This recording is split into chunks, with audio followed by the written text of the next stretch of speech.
Stephen Stubbs. I'm a civil rights lawyer in Las Vegas, Nevada.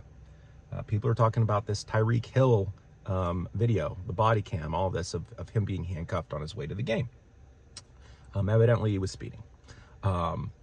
We don't have enough information. We just don't.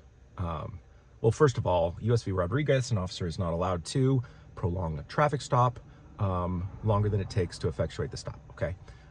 So if the officer was trying to prolong the stop, he's in the wrong. If he's tapping on the window saying, I want to talk to you, but Tyreek doesn't want to talk to him, then he just needs to go and he needs to write the ticket.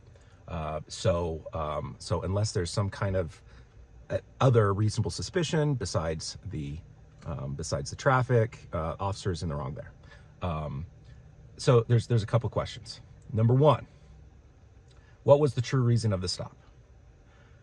They say it's traffic. Okay, if it's traffic, right? But what was the real reason of the stop? Did the officer have other reason to believe that criminality was afoot? We don't know because the officer hasn't told us if he saw anything else. Number two, did Tyreek give the officer everything he was legally obligated to give him? And under Florida law, I'm in Las Vegas, I don't know the answer to this question. Under Florida law, is a person required to always keep their window down in a traffic interaction? I don't know the answer to that question. But Tyreek gave him his information. All the officer needed to do was take that information and go write his ticket. Was there something else that Tyreek was required to give him? I'm not aware of anything.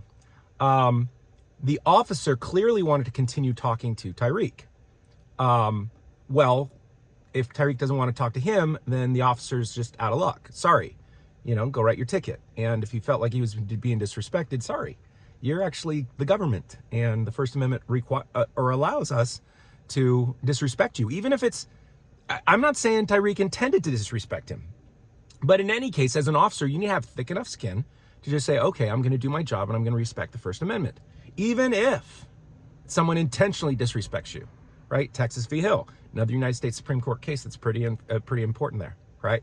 So if Tyreek had not given him everything that he was required to give him, that would make the rolling down of the window and the continued conversation necessary.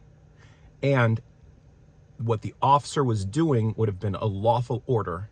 And if Tyreek does not answer or does not respond to a lawful order, then that's obstruction.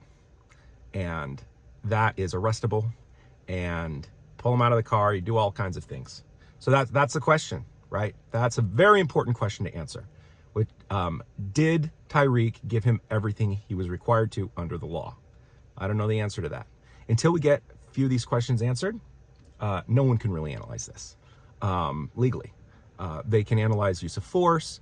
One thing's for sure, the police union came out and said that everything was done per policy. Maybe that's the problem. Maybe the policy needs to be changed.